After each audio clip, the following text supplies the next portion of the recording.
The views and opinions expressed on this podcast are those of the hosts and guests as individuals, and do not necessarily reflect those of advertisers or sponsors. This show is intended as entertainment and commentary only. The producers strive for verisimilitude, but nothing said on this podcast should be taken as fact by the listener or viewer without performing due diligence.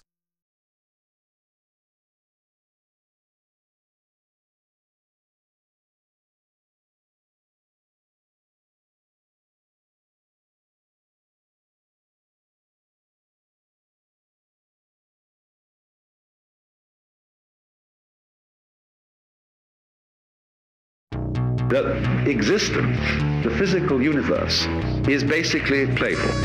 There is no necessity for it whatsoever. It isn't going anywhere. That is to say, it doesn't have some destination that it ought to arrive at.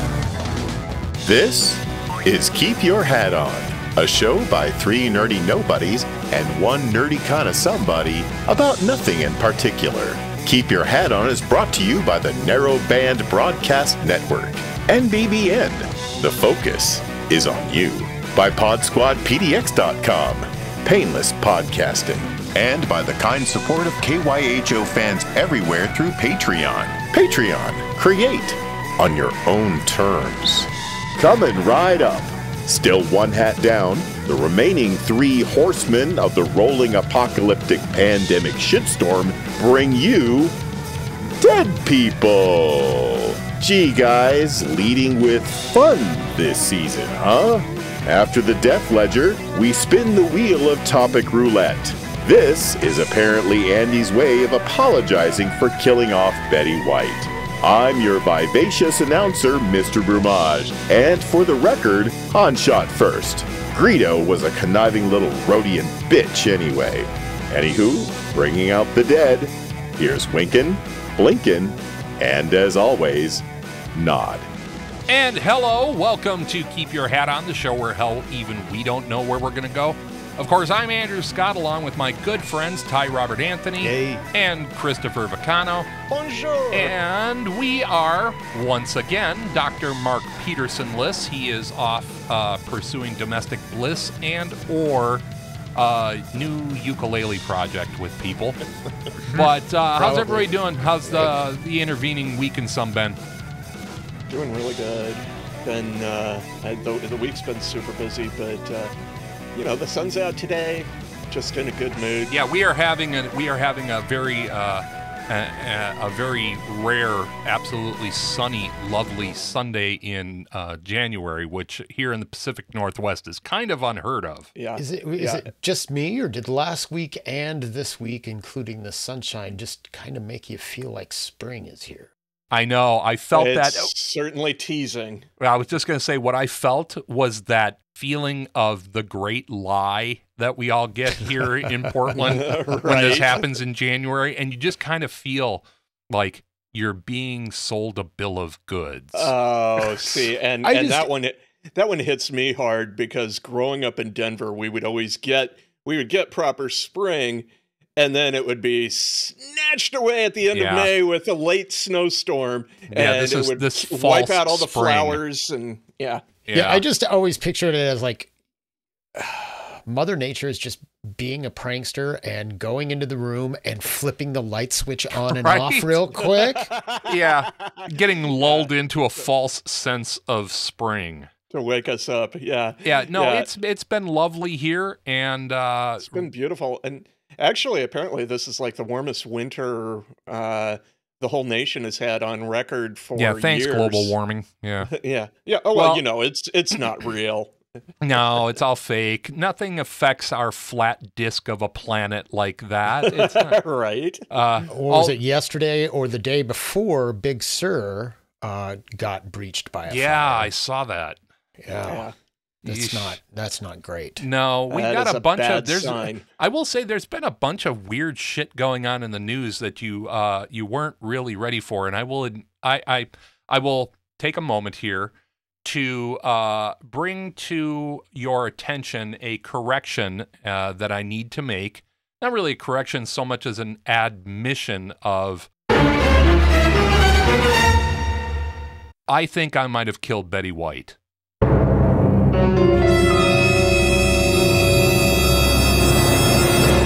So I don't know what to do with that. That's fine. This is one of those little behind the curtains of production here. When we were doing our New Year's Eve Day podcast recording, one of the things that I brought to the table. Yes, you did. See, now you remember. One of the things that I was bringing to the table in joy and happiness in spite of 2021 and its dumpster fire nature was I closed out my last little tidbit of thing was, and Betty White turned 100. Now notice I used the past tense turned. Yep. I did, upon edit that out of the show because I realized that Betty White's birthday was, and I think it was a week ago in January. Yeah. So yeah, it was Monday. It was Martin Luther King Day. I was a little premature in my celebration of Betty White and her 100th birthday. So I felt, as the producer and editor, it was my responsibility to take that out so that it didn't cause an issue.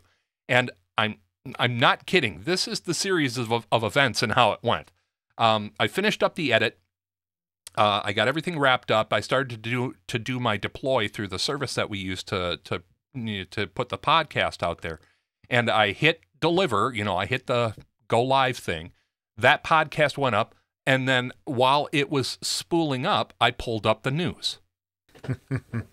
And Betty White had just passed away. And I mean it. I fucking cursed Betty White to death.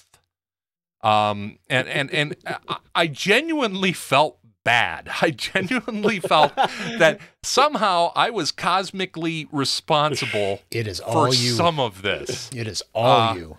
It is, and I take it on me. I apologize to the world that I precipitated Betty White leaving us too soon. And by too soon, I mean ever.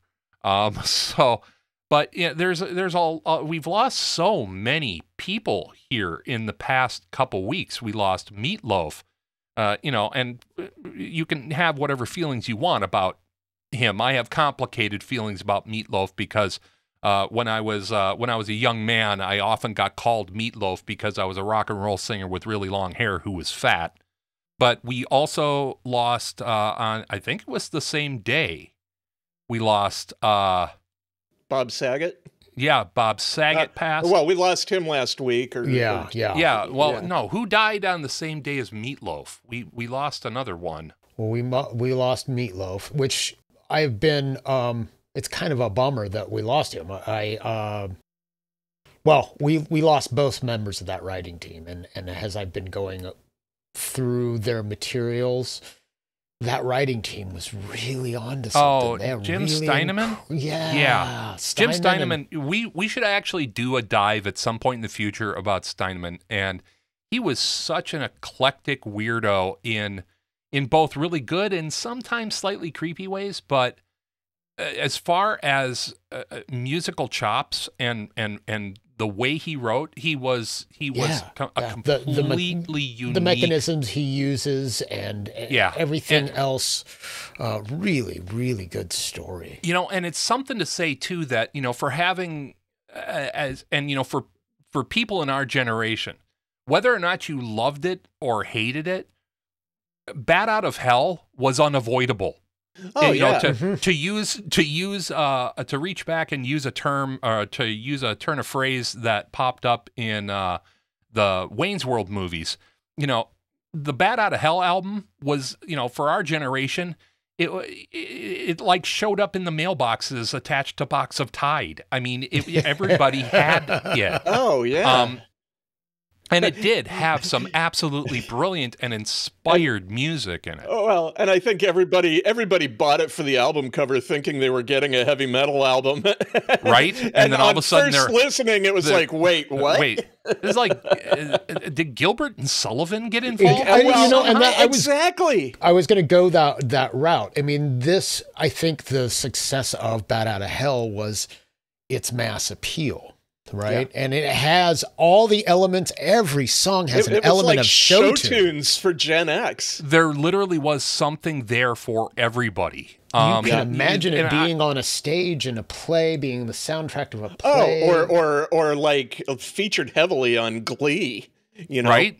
Yeah, and that's just it. You know, Steinman had a way of bringing that huge epic quality of a theatrical performance or a grand sweeping musical kind of thing from back in the day and contemporizing it and making it not only appeal, but making it be artistically and emotionally relevant to 2 generations later. In much the same way, I'll say this, in much the same way that Andrew Lloyd Webber and Tim Rice did that with things like Starlight Express and Jesus Christ Superstar and Phantom of the Opera. Yeah. And it's one of those things where I kind of defy anybody to sit down and listen to the entire Bat Out of Hell album and not find at least one track that appeals to them. And that's really something to say. And not only that, to have had such a lightning strike of an album like that, which really, and for quite a while, let's just admit this, was kind of like, everybody looked at it as Meatloaf's swan song. They had that one huge thing. Everything else was kind of, and you kind of thought he was done and he was going to be turning into an act that only showed up at state fairs. Or Las Vegas every Sunday night. Yeah. But to come back well over, 2 decades later? Yeah. And do Bat Out of Hell, 2 or 2? Where I Would Do Anything for Love, and have such a huge hit again from the same well of artistic inspiration. You know, there would be a lot of times where an artist or a writer or composer would go back to that as a touchstone and bring it up, but have people kind of look at it more as a nostalgia thing. The Bat Out of Hell 2, and I Would Do Anything for Love, that was a massive hit. And what was such a master stroke about that is that Meatloaf was kind of a punchline. He had been for quite a while. He was at that point he was more known for his acting than he was for his music anymore. And instead of trying to escape it, he leaned into it and took ownership. Yeah, he embraced it and went, you know what? If this is what y'all want from me, this is what you're going to get. And there's nobody that does it like me. Yeah, it was genius. You know, Mr. Loaf from everybody here at the Keep Your Hat On podcast, there's a special place somewhere for you in the great beyond where you're going to be able to be as dramatic as you and Jim envisioned music to be. And for me, he'll always be remembered as Robert Paulson. Right? Big bitch tits Bob. Come on. I gotta say, at some point after the initial, shock of him dying, I did hear myself say in my head, "In death, he has a name." Right there, you go. Yes, yeah, it's true. What a loving tribute, Ty. Yeah, that really is right. Well, here's go ahead. But go ahead. Go. I didn't want to derail us. If you've got more on Meatloaf, no. I've got follow up. That's all. So just jump in with whatever else you have. Well, I had a few other people that I think we really. So do I. And I think to ourselves to mark. Yeah.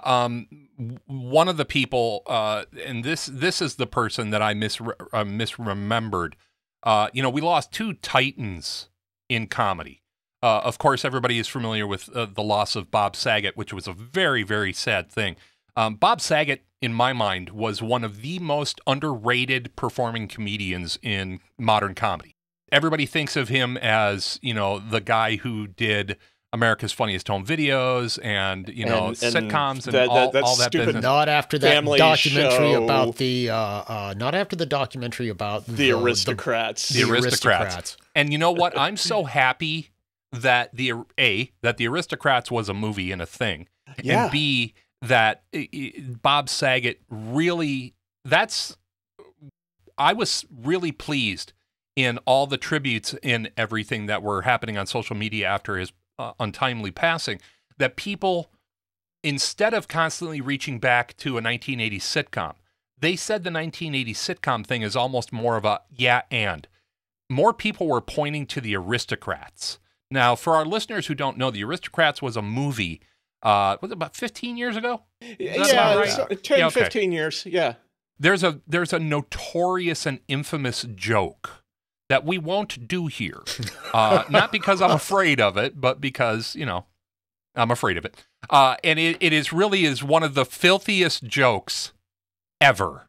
Yeah. But when you talk about writing comedy, specifically writing a joke, a well-crafted joke, most professional comedians will lean back and talk about the joke, the Aristocrats, because by way of joke craft, it is up there on the top of the mountain.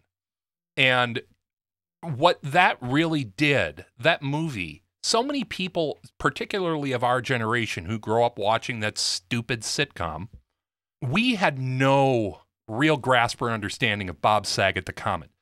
Bob Saget the comic was bluer than the sky and filthy. Yeah, his comedy was he was revered among other comics for how filthy and how far he went with that joke. There's nothing that Andrew Dice Clay ever did that comes close to the absolute offense that Bob Saget could engender in people. Right. He could piss off or offend every single person in a 250-seat room full of comedy lovers who paid to see him. But that was his appeal. You saw this guy up there who was kind of the epitome of the dad vibe, but man, he was gonna drag you through the muck backwards and make you say thank you at the end. Yeah, that's right. And of course, really where this led me is the other person who passed either on the same day or very near the same day as Meatloaf did was another titan of comedy that I don't think people look at as a titan of comedy, and that was Louie Anderson. Absolutely. I'll admit, I have not seen a whole lot of live comedy in my day. I had the ability, by chance and circumstance, to see Louie Anderson twice. And Louie Anderson is another comic who people don't often think about in the harsh, blue, dirty kind of comedy. He had his moments. He could be filthy. But he was more about being inappropriate in a funny and endearing way. But he was really, in my mind, he was absolutely brilliant.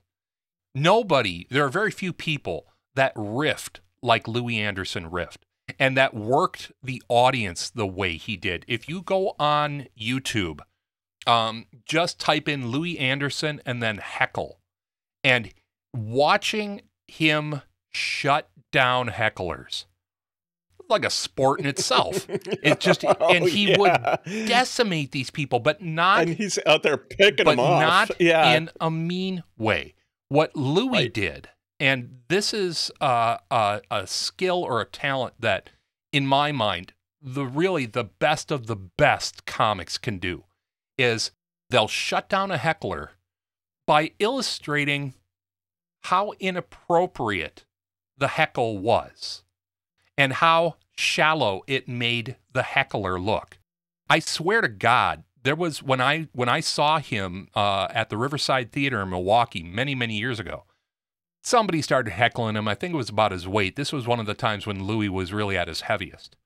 And I don't even remember what the put down was, but I swear to God, this guy got up out of his seat and left the theater, red-faced, going, I am the biggest schwanz there is, and I'm going to take my schwanzy self out to the parking lot, have a cigarette, and think about my life choices. Right. Well, I tell you what, folks, we're going to come back. We're not done with death yet. We do have a couple other people that we need to or want to say goodbye to more properly. But this is Keep Your Head On the Narrowband Broadcast Network. I'm Andrew Scott, along with my good friends Chris Picano and Ty Robert Anthony, and we'll be right back on the other side of this. Don't go anywhere.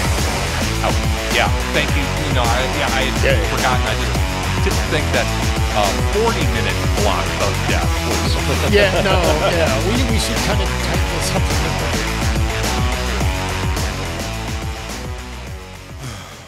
Hey everybody, Michael, your stalwart announcer here, the voice of the Keep Your Hat On podcast. We really hope you're enjoying the shows we put out every month and the bonus goofiness we try and throw in. If you do, we'd really appreciate your support. While we'd love it if you could help us out with a monthly donation by heading over to patreon.com/NBBN, please don't forget that you can also support us by telling your friends, relatives, the hot Amazon delivery guy, hell, your potted fern, about the show, and do the like, click, and subscribe thing. That's free, and it helps us out more than you might suspect. We just want to keep putting something good out into this bananas world at this extra bananas time, and we want you along for the ride. No matter what, thanks so much for audio visualizing. Now, let's get back to the show.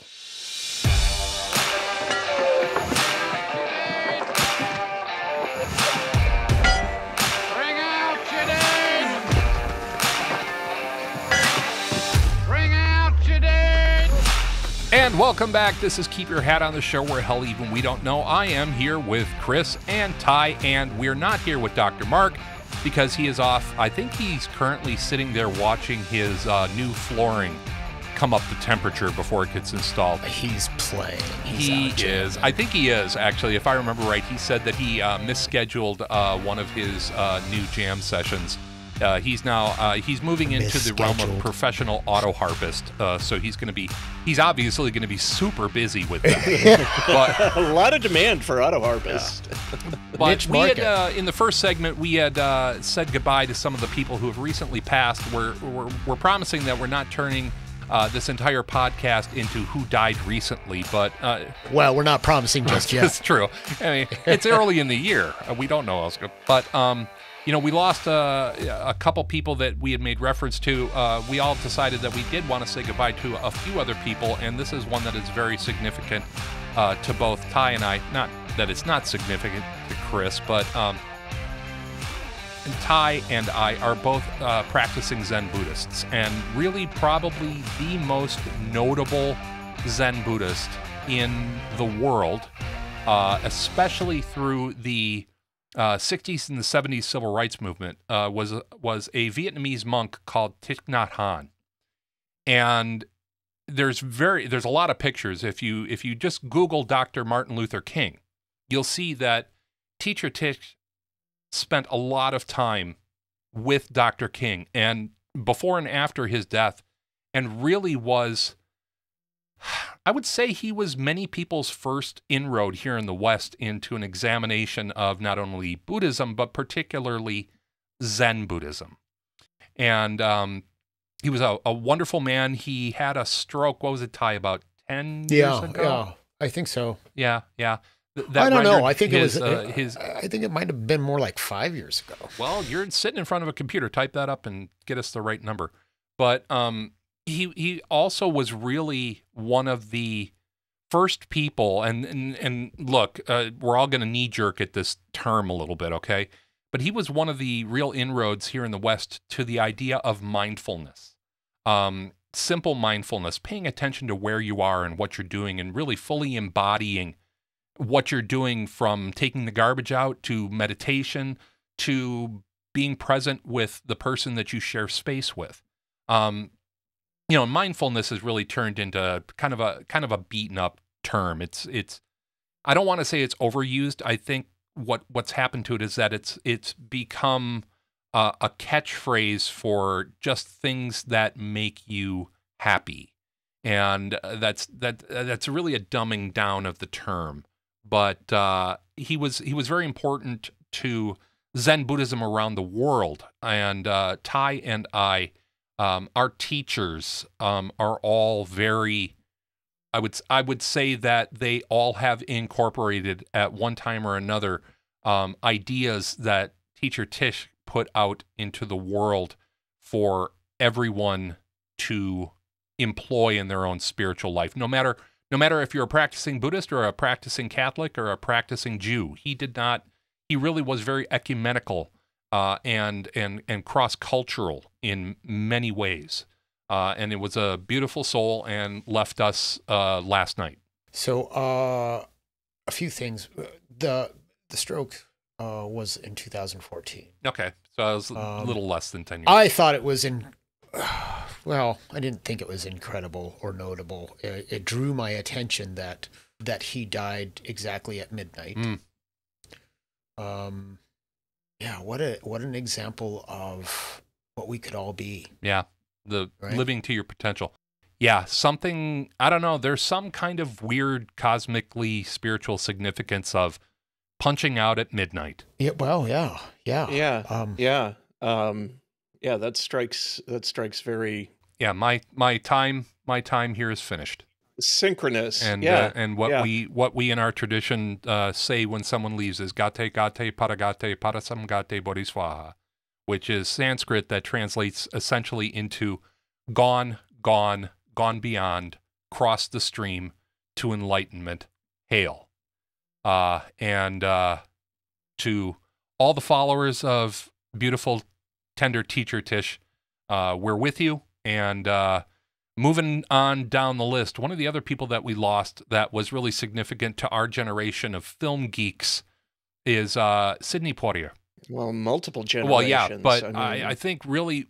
And not just in film. No, right? Exactly. Also, again, another titan of social and racial justice. Yeah, absolutely. I mean, he brought social and racial justice.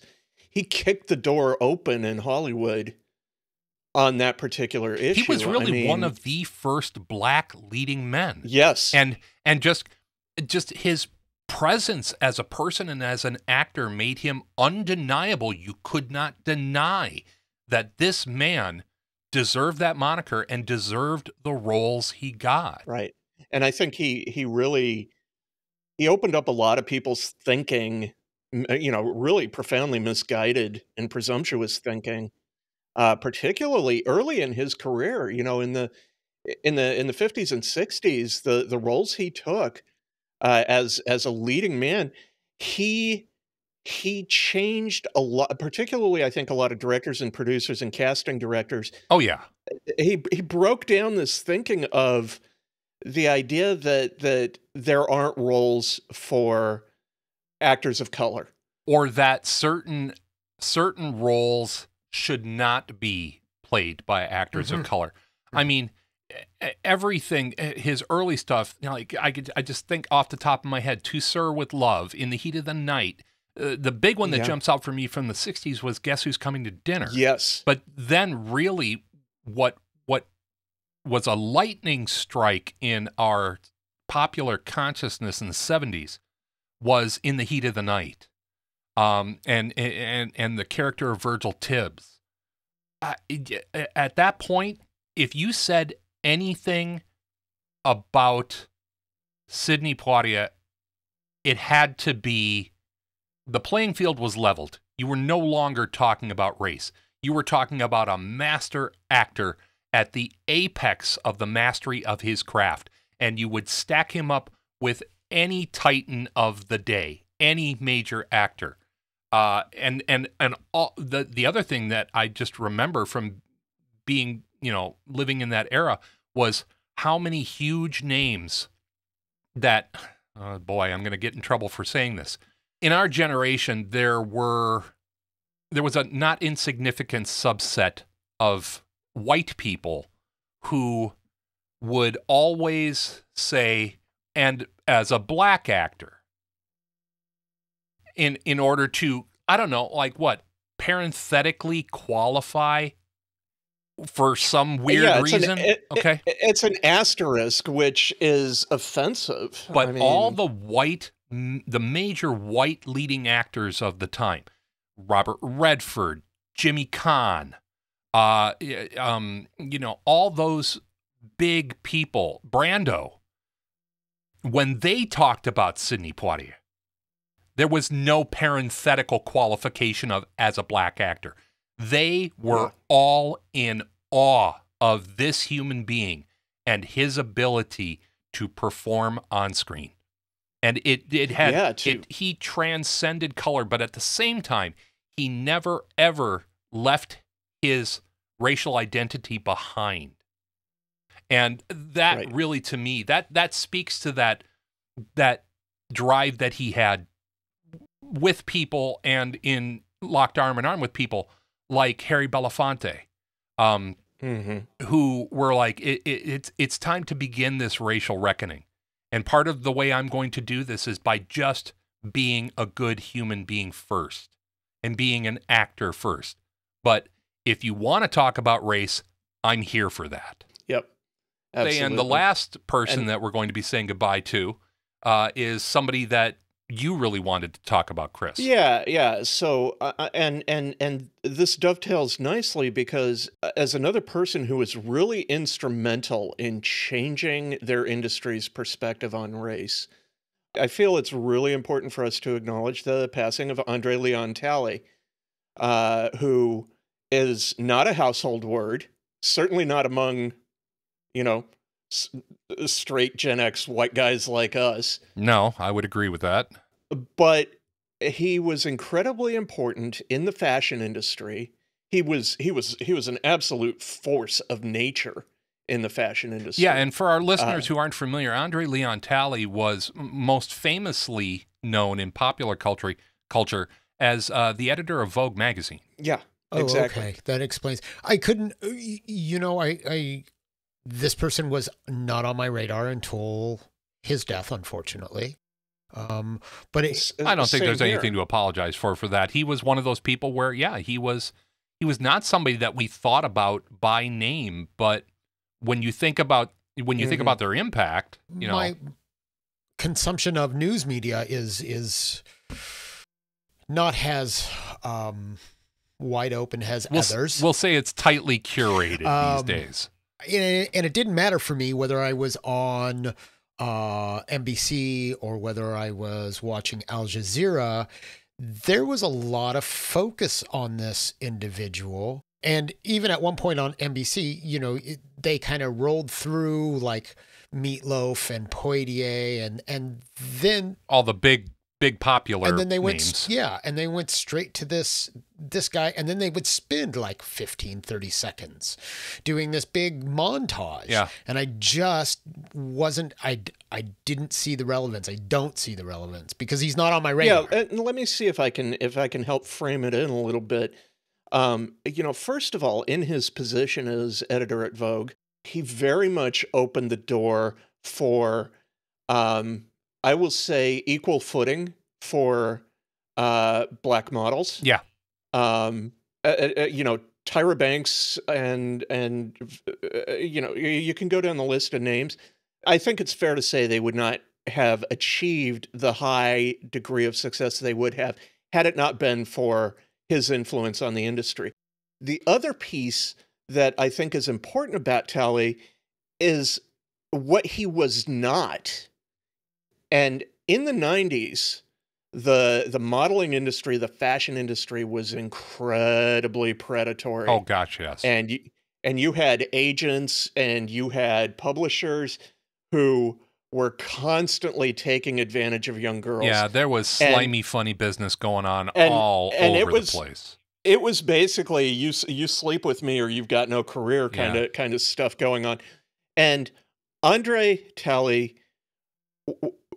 did a massive amount to help protect the women in the fashion industry. Yeah, he really was kind of a monolith of ethics in an industry and a world that had none. Yeah, that were very few at best. But also one of the things that he was really noted for was how he advanced the careers and opportunities of minorities writing for Vogue and doing fashion critique and commentary. He was one of those people where I, like you, Ty, I only knew him in a very limited way. But even though I definitely will not call myself a fashionista, but even I understand how important Vogue has been over the last 4 or so decades. Vogue has shaped conversations that got outside of the fashion world, that it was piloted by him, by Talley. We owe him a debt of gratitude because he changed the conversation in so many ways for so many people, and really did, it seems, try to help and support and build from people, from, like you said, Tyra Banks through Mariah Carey, Beyonce, even people like Serena Williams.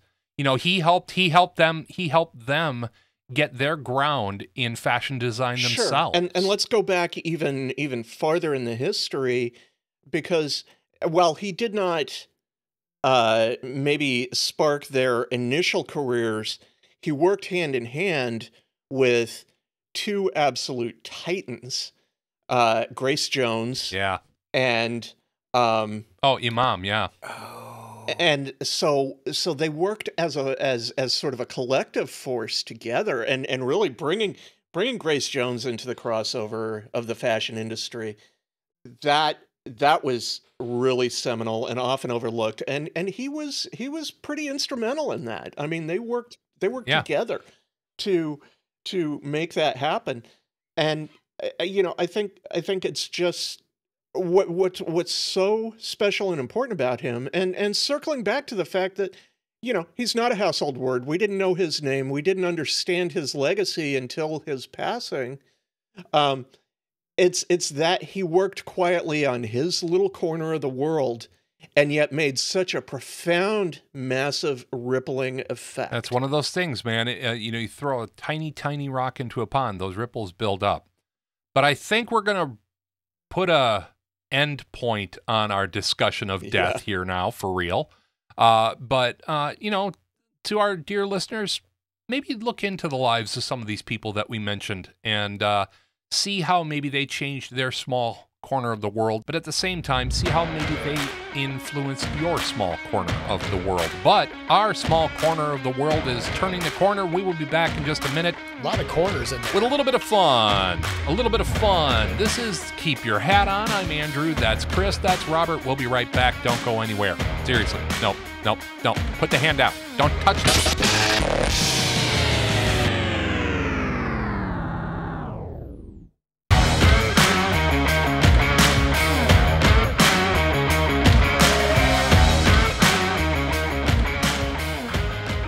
You're tuned to NBBN, the Narrowband Broadcast Network. The focus is on you.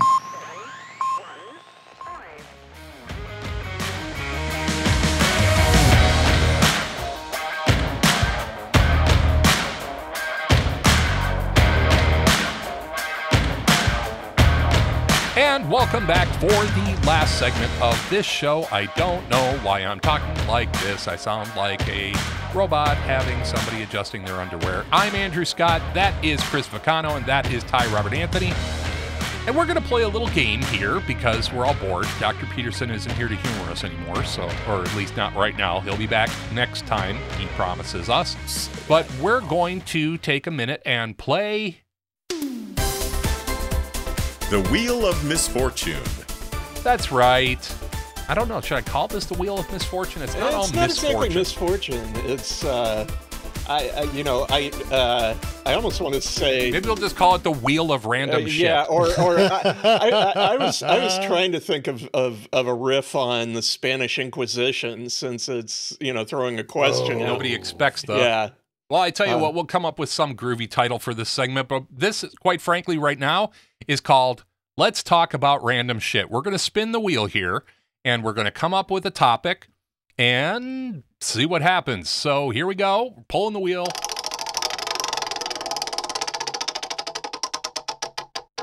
The stupidest thing I did today. Who's got something? Oh, I'll take that one. So Chris is falling on that grenade. I'm jumping at the bit. I've got one. Of course you will. So so I get up this morning, and when I wake up, I'm an old guy now.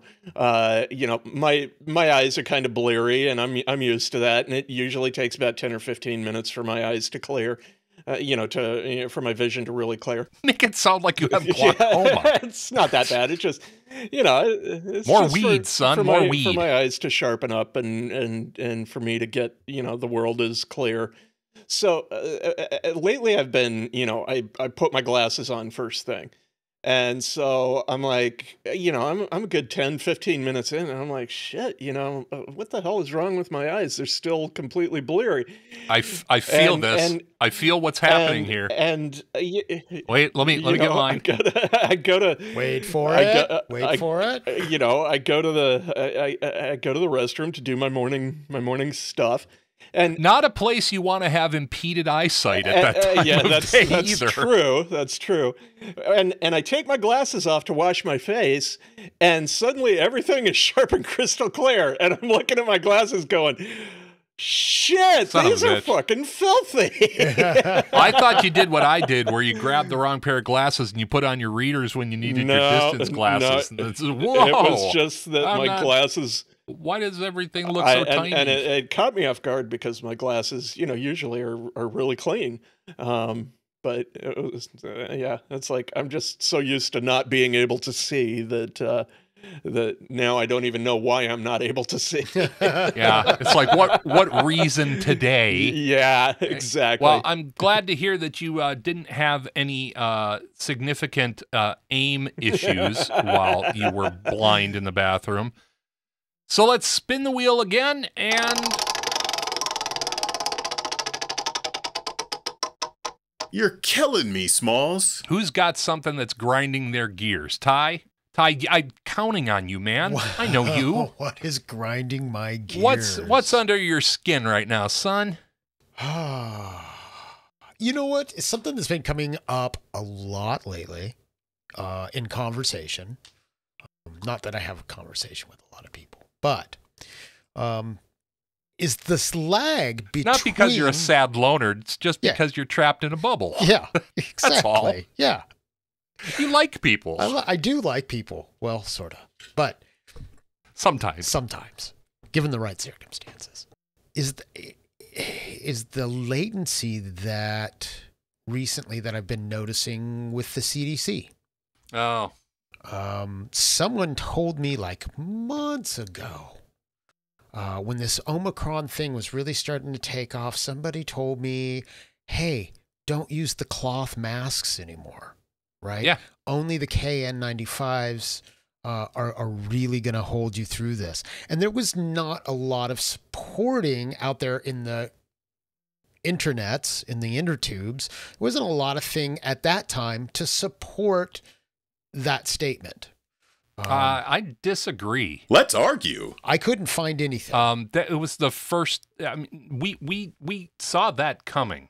Look, I'll back you on the fact that it's been really challenging to look at our governmental agencies for guidance that engenders a sense of confidence about any of this. You know, I knew off the top that once something became more communicable, having seen so many people with cloth masks on, that wasn't going to cut it with Omicron. It didn't, because of all the you know, how many people have you seen that have had a properly fit cloth mask?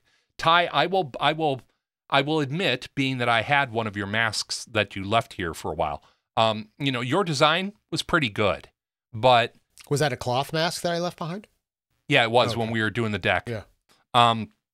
You know, any little gap, we're talking about something that is 4 to 5 times, and don't quote me on that, but it's some factor number of more communicable.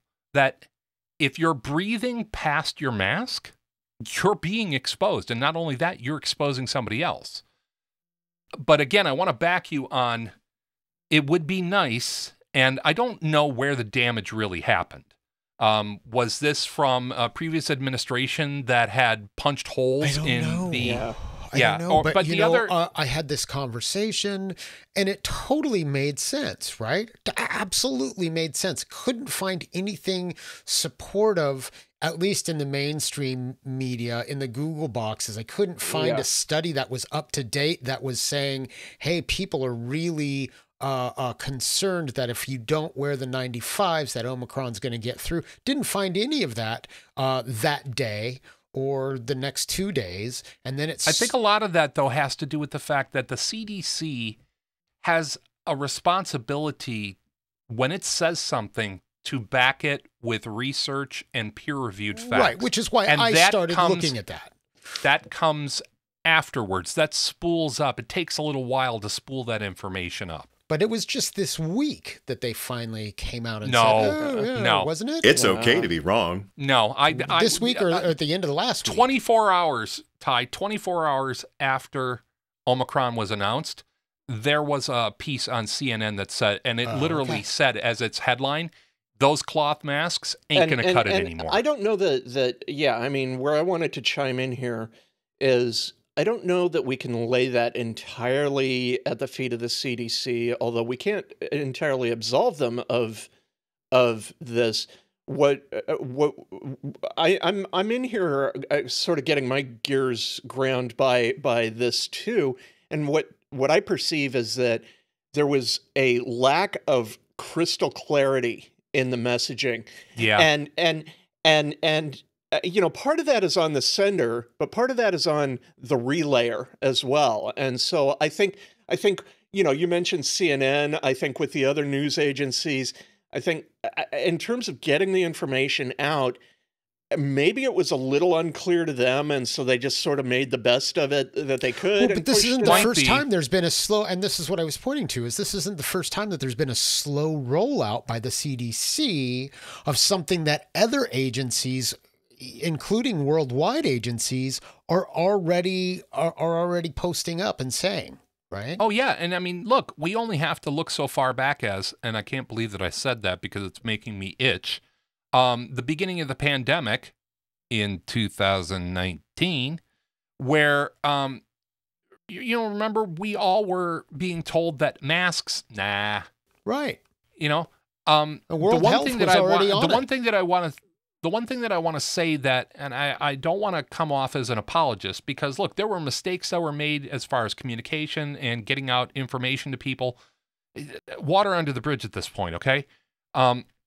This is a really complex thing that we've never dealt with before in modern times. You know, the best model that we had before COVID-19 was the swine flu outbreak in the 70s. And that came with its own baggage by way of... We had the H1N1. Yeah, but it didn't affect anywhere near what we're dealing with now.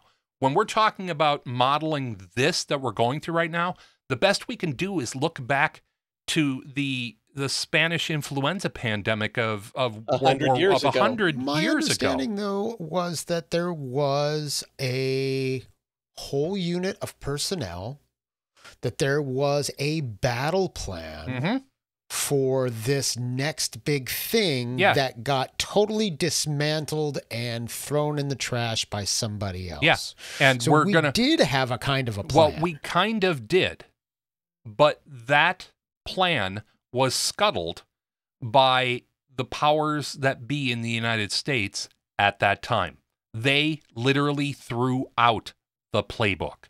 Now, I don't want to go down the politics route with this. What I do want to do, though, is make people aware, or at least ask them to consider that we were all, and by all, I mean like our governmental agencies, we were all kind of learning this as we went along. And, you know, you guys can point at me as being a Pollyanna here in this situation, I guess, and I'll own it.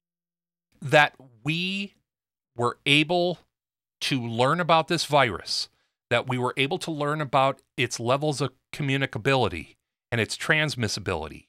And we were able to suddenly understand really one of the biggest turnarounds that we've experienced in this is our government, I mean, we would all see pictures of life in Asia and Southeast Asia with people running around wearing masks in June and stuff like that. And we would all kind of chuckle from our seats of white privilege going, oh, look at those people. They're so silly. They're running around because their air quality is bad or this or that or the other thing. No, Asia has operated with the face mask model for decades, not because of air pollution, not because their diseases are worse than ours, but because of the simple understanding that impacting your neighbor invisibly with your health is a terrible, terrible thing to do. And it is your social responsibility to your neighbors to operate in such a way as you don't impact them, get them sick, make them die, and prolong a pandemic longer than it has to. And we stopped and looked at that and went, oh, maybe this mask thing.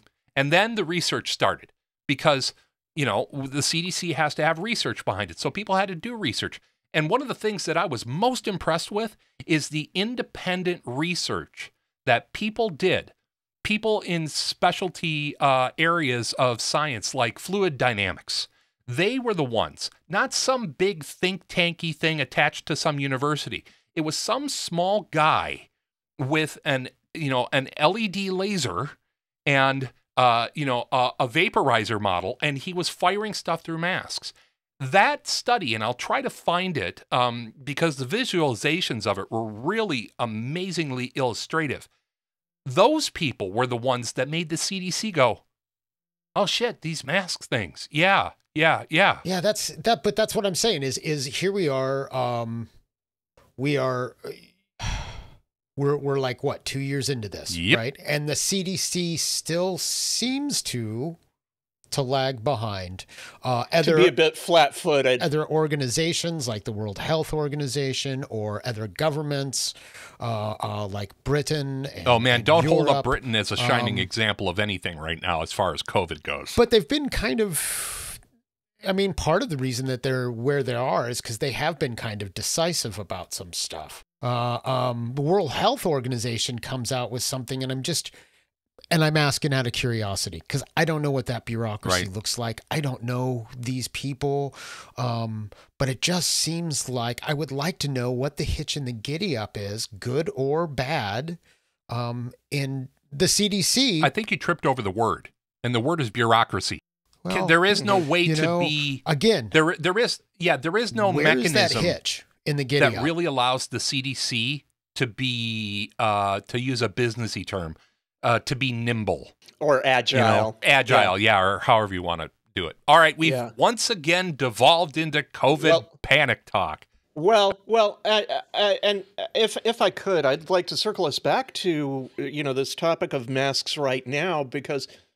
What I really find bothersome is not even the flat-footedness, which, okay, you've persuaded me that maybe there was a little bit of lag there. What bothers the hell out of me is the people on the receiving end, Joe Schmo out in the world, who have twisted the message in their own heads to serve their own benefit to where they're saying, well, yeah, now even the CDC says masks don't work.